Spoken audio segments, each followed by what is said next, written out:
There were 17 teeth in the gear, and Wilhelm knew without counting.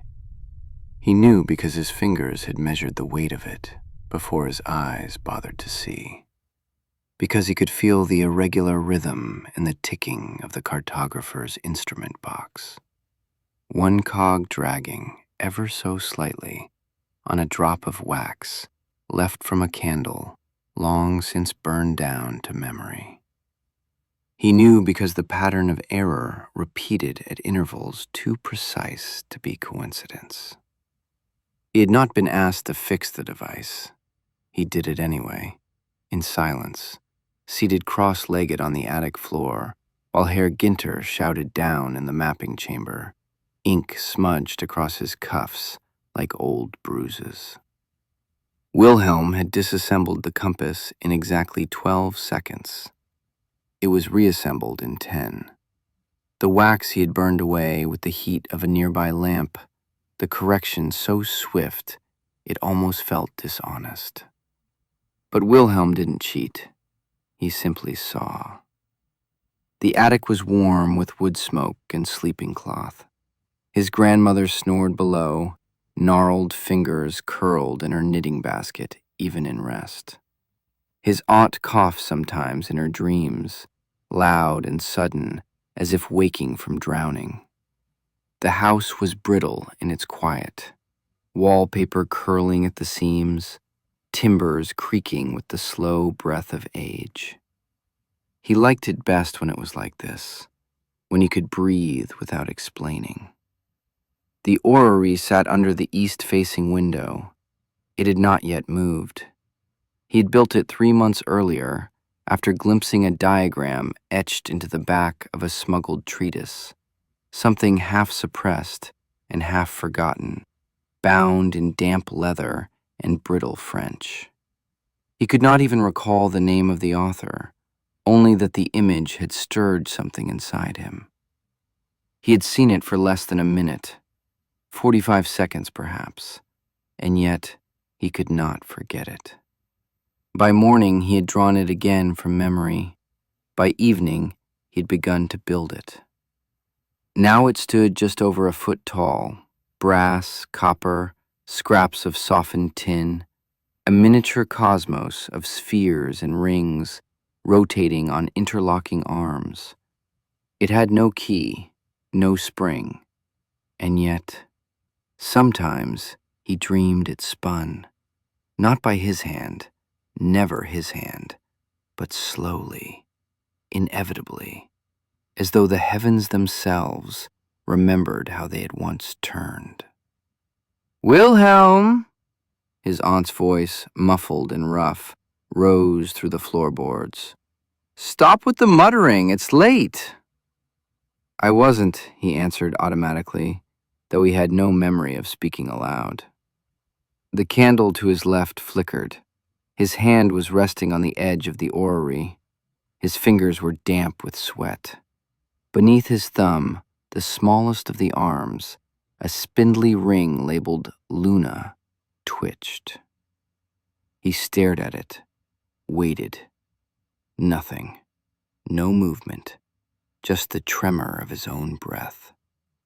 He returned to his desk and sat. The journal lay open where he had left it, the pages filled with his careful hand. Diagrams of pressure mechanisms, a half-translated excerpt from a letter by Leibniz, notes in Greek and Latin, and an alphabet only he seemed to understand. He dipped his pen, wrote without thought. Symmetry is not the absence of difference. It is the repetition of it. Another line beneath it. I believe I have glimpsed the mechanism of angels. He stared at the sentence. He had not meant to write it. Outside, bells rang the midnight hour. The orrery did not move. But in the silence that followed, Wilhelm thought he heard something click. Not in the machine, but in the bones of the house. A rhythm, a second heartbeat. He closed his journal, the candle died.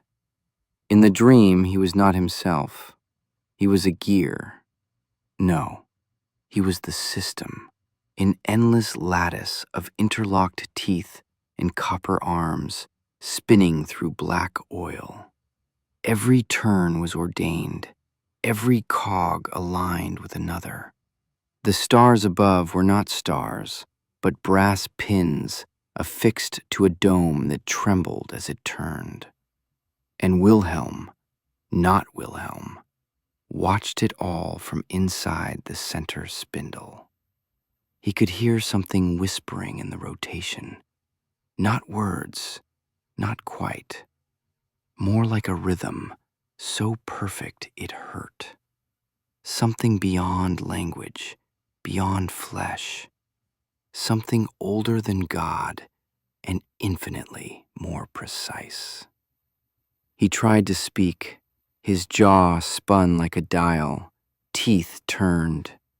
He awoke with blood in his mouth. Dawn seeped through the attic window, thick with chimney smoke and sea fog. His aunt had already gone to market. Grandmother dozed, a hymnal open in her lap like wings long since broken. Wilhelm sat at his desk and stared at his hands.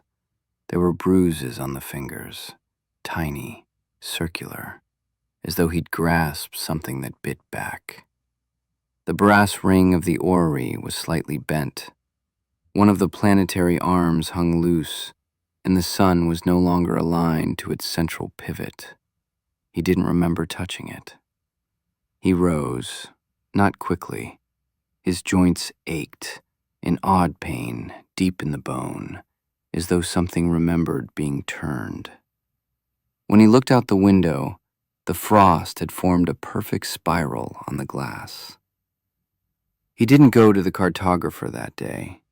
Instead, he walked the back alleys of Königsberg, sketchbook tucked under one arm, looking at the city with different eyes. The bridge, the gutter, the domes. Everything followed ratios. He counted steps between lampposts and found primes. The chime of a distant bell struck at intervals matching the diagram he'd etched into his journal a week earlier. One he thought had been a fantasy. At the corner of Adlerstrasse and Fischergraben, he stopped. A man stood in the shadows of the bookbinder's shop, unmoving, dressed in clerical black, his hat too wide, his shoes too clean. He held a brass walking cane, though he did not lean on it. Wilhelm looked once, twice. The third time, the man was gone. But the frost spiral had followed him. Across the shop's wooden frame, burned into the bark of a nearby tree. He returned home before the bells struck noon, locked the attic door behind him, and stared at the orrery.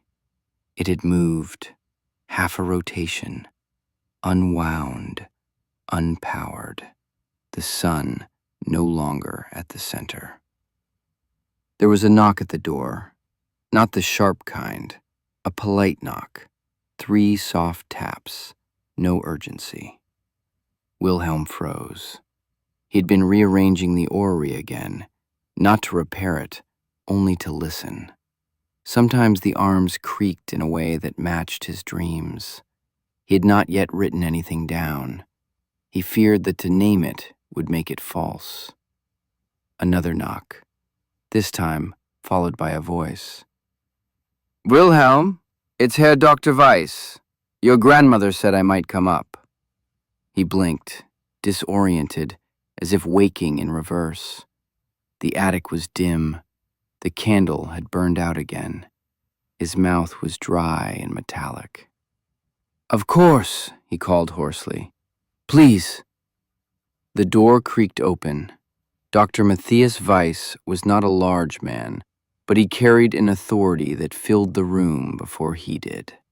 Gray at the temples, spectacles balanced precariously. That long scholar's coat, worn soft with years of chalk dust and student ink. He had known Wilhelm's father, had held the boy's hand at the funeral.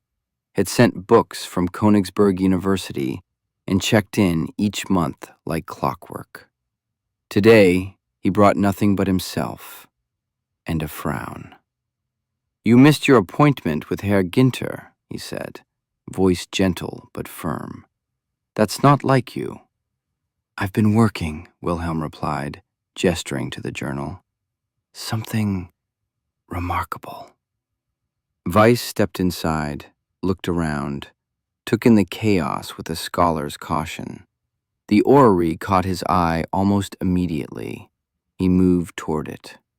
Wilhelm felt his pulse spike. "Did you build this?" Weiss asked, leaning down, adjusting his spectacles. "Yes."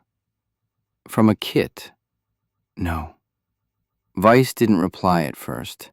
He examined the joints, the balance, ran a hand along one of the planetary arms. It was still warm. "This is exceptional craftsmanship," he said at last. "You've always had clever hands, but this..." He touched the central gear and winced. Only slightly, a tremor in the hand, a shadow behind the eyes. Wilhelm caught it. "What is it?" Weiss straightened, smiled too quickly. "Nothing. Just a static shock, perhaps. Dry air." "But you felt something." The older man hesitated, his smile frayed. "Wilhelm," he said softly now, "you've always had a mind for systems. That's a gift. But sometimes gifts can become mirrors, too bright, too narrow.